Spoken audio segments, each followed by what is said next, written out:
नमस्कार। अब हर देहरी खतरे की जद में है। अब भी आंख नहीं खुली तो हजारों वर्ष तक पश्चाताप ही करना होगा। बिहार के चुनाव परिणाम से सबक लीजिए। सनातन पर खतरा बहुत गंभीर हो चला है।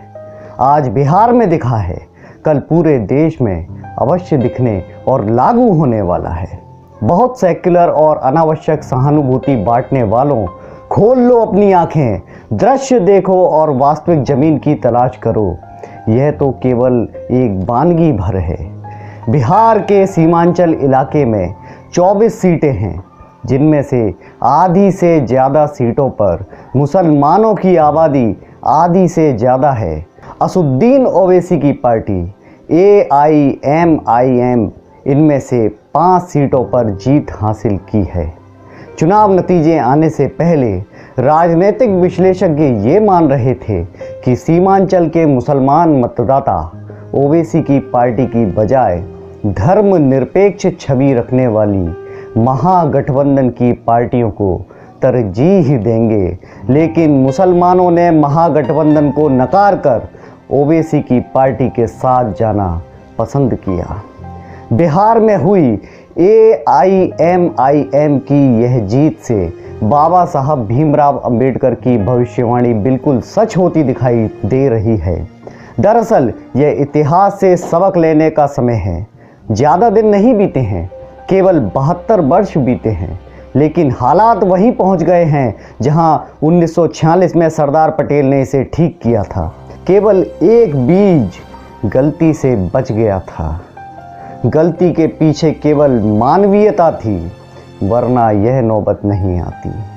भारत को अपने नागरिकों की सुरक्षा, संरक्षा और निर्धारण के खुद के फैसले के खिलाफ देश में कोई मुखालफत नहीं देखनी पड़ती। अभी बीते दिनों में कोरोना संक्रमण से ठीक पहले पूर्वोत्तर से लेकर दिल्ली तक की आग ने भी यही संदेश दिया है कि भारत की वास्तविक स्वाधीनता की लड़ाई अब शुरू हुई है। भारत के विरोध में खड़ी अभारतीय जनता को डॉक्टर भीमराव अंबेडकर का वह व्याख्यान याद दिलाने की ज़रूरत है, जिसमें भारत के विभाजन के प्रश्न पर उन्होंने कहा था कि यदि विभाजन हो तो पूरी जमात को उस देश में भेजना होगा, नहीं तो यदि थोड़े भी रह जाएंगे तो भारत के लिए बहुत बड़े खतरे के रूप में उभरेंगे। डॉक्टर अंबेडकर की आशंका झूठी या कोरी कल्पना तो नहीं थी। जिन्हें उनकी इस आशंका पर शक हो, वे डॉक्टर अंबेडकर की वह पुस्तक पढ़ लें जो विभाजन को केंद्र में रखकर लिखी गई थी। अब बात करते हैं उन हालात की जो 1946 में थे और आज बनाए जा रहे हैं। आज़ादी से पूर्व हैदराबाद राज्य ब्रिटिश भारत की रियासत थी। हैदराबाद ब्रिटेन जितनी बड़ी एक रियासत थी। उस समय इसमें वर्तमान के आंध्र प्रदेश, कर्नाटक, महाराष्ट्र, मध्य प्रदेश और छत्तीसगढ़ के कई जिले सम्मिलित थे। सन 1724 से सन 1948 तक निजाम हैदराबाद राज्य के शासक थे। हैदराबाद रियासत के निजाम उस वक्त दुनिया के सबसे अमीर व्यक्ति थे। हैदराबाद के निजाम अपनी इस रियासत को भारत में सम्मिलित ना कर उसे स्वतंत्र रियासत रखना चाहते थे, परंतु ऐसा हो ना सका। स्वतंत्रता सेनानियों के प्रदीर्घ हैदराबाद मुक्ति संग्राम के उपरांत 1948 में भारत सरकार द्वारा निजाम शासन के विरुद्ध पुलिस कार्रवाई करके हैदराबाद को भारत में समाहित कर लिया गया। 17 सितंबर 1948 का दिन भारत के स्वतंत्रता संग्राम के इतिहास में वास्तव में एक निर्णायक मोड़ था। हैदराबाद की जनता की सामूहिक इच्छा शक्ति ने न केवल इस क्षेत्र को एक स्वतंत्र देश बनाने हेतु निजाम के प्रयासों को निष्फल कर दिया, बल्कि इस प्रांत को भारत संघ में मिलाने का भी निश्चय किया।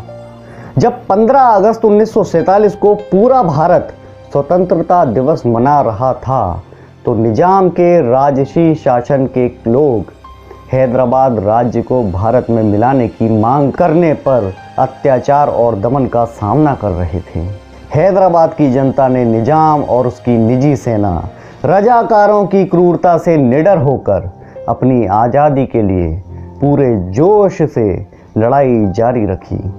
भारत के तत्कालीन गृह मंत्री एवं लौह पुरुष सरदार वल्लभ भाई पटेल द्वारा पुलिस कार्रवाई करने हेतु लिए गए साहसिक निर्णय ने निजाम को 17 सितंबर 1948 को आत्मसमर्पण करने और भारत संघ में सम्मिलित होने पर मजबूर कर दिया।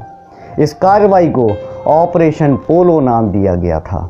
इसलिए शेष भारत को अंग्रेजी शासन से स्वतंत्रता मिलने के बाद हैदराबाद की जनता को अपनी आज़ादी के लिए 13 महीने और 2 दिन संघर्ष करना पड़ा था।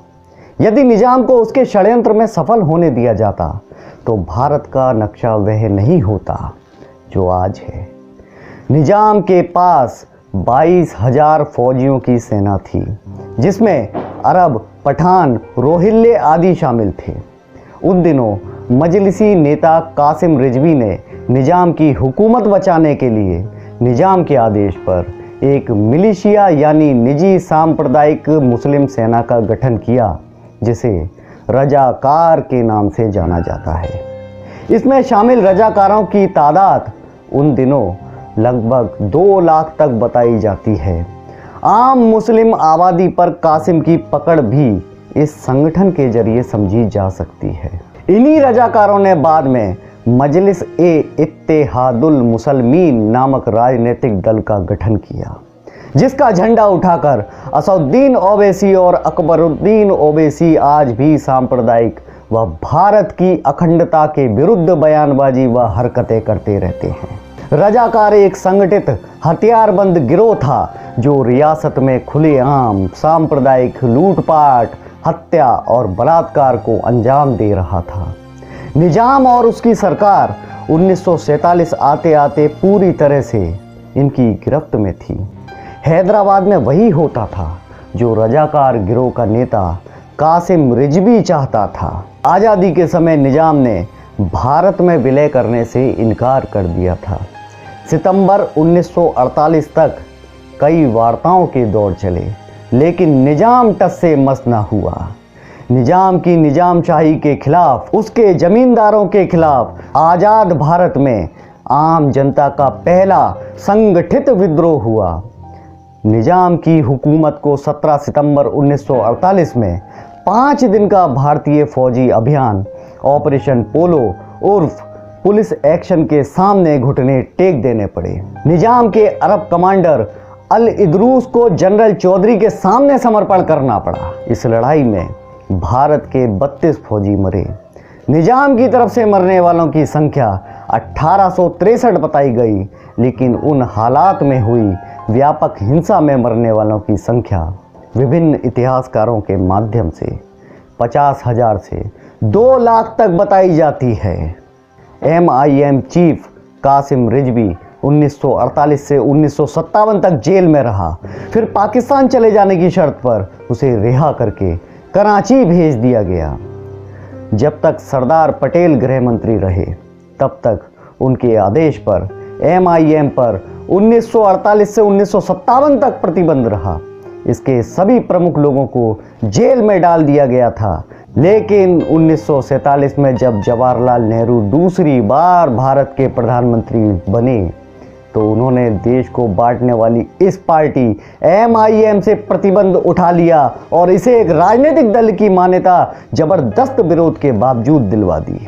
प्रतिबंध हटने के बाद हैदराबाद में मुसलमानों ने MIM की बैठक बुलाई और एक कट्टर मुस्लिम अब्दुल वाहिद ओवैसी, जिसके ऊपर कई आपराधिक केस दर्ज थे, उसे MIM का चीफ बनाया गया। फिर बाद में वाहिद के बेटे सुल्तान सलाहुद्दीन ओवैसी ने MIM की कमान संभाली। सलाहुद्दीन ओवैसी और इंदिरा गांधी में बहुत ही ज़्यादा निकटता थी। इस निकटता के पीछे भी एक बहुत रोचक कहानी है। इंदिरा गांधी ने सलाहुद्दीन ओवैसी को हर तरह से मदद की, उसे खूब पैसा भी दिया गया। मकसद एक ही था कि किसी भी कीमत पर आंध्र प्रदेश के तेजी से लोकप्रिय नेता के तौर पर उभर रहे फिल्म अभिनेता NT रामाराव को रोका जाए। NT रामाराव को रोकने के लिए इंदिरा गांधी ने बहुत ही गंदा खेल खेला, जिसकी कीमत देश आज भी चुका रहा है। इंदिरा गांधी ने MIM से गठबंधन करके उसे 3 लोकसभा और 8 विधानसभा सीट पर जीत दिलवाकर एक बड़ी राजनीतिक ताकत दे दी और साथ ही आज़ाद भारत में सांप्रदायिक विद्वेष के लिए मशहूर अलगाववादी हत्यारी ताकतों को केंद्र का सीधा रास्ता प्रदान कर भारत में मुस्लिम अलगाववाद को फिर से हवा दे दी। 2008 में सुल्तान सलाहुद्दीन ओवैसी के मरने के बाद उसका बड़ा बेटा असाउद्दीन ओवैसी MIM का चीफ बना और मज़े की बात यह है कि आज भी ओवैसी खानदान की गांधी खानदान से दोस्ती बदस्तूर जारी है और आज दोनों ओवैसी भाई राहुल गांधी और प्रियंका गांधी के अच्छे दोस्तों में शुमार किए जाते हैं। मूलतः मजलिस के इतिहास को 2 हिस्सों में बांटा जा सकता है। 1928 में नवाब महमूद नवाज खान के हाथों स्थापना से लेकर 1948 तक, जबकि यह संगठन हैदराबाद को एक अलग मुस्लिम राज्य बनाने की वकालत करता था, उस पर 1948 में हैदराबाद राज्य के भारत में विलय के बाद भारत सरकार ने प्रतिबंध लगा दिया था। और दूसरा भाग जो 1957 में इस पार्टी की बहाली के बाद शुरू हुआ, जब उसने अपने नाम में ऑल इंडिया जोड़ा और साथ ही अपने संविधान को बदला।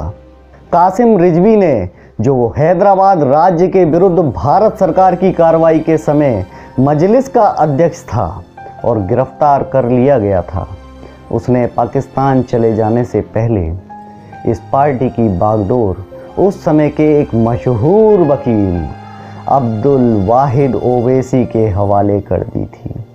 उसके बाद से यह पार्टी इसी परिवार के हाथ में रही है। आज आपको जानकर आश्चर्य भी होगा कि हैदराबाद की इस मुस्लिम पार्टी की जिला इकाइयाँ उत्तर प्रदेश, बिहार, बंगाल जैसे राज्यों में खूब सक्रिय हैं।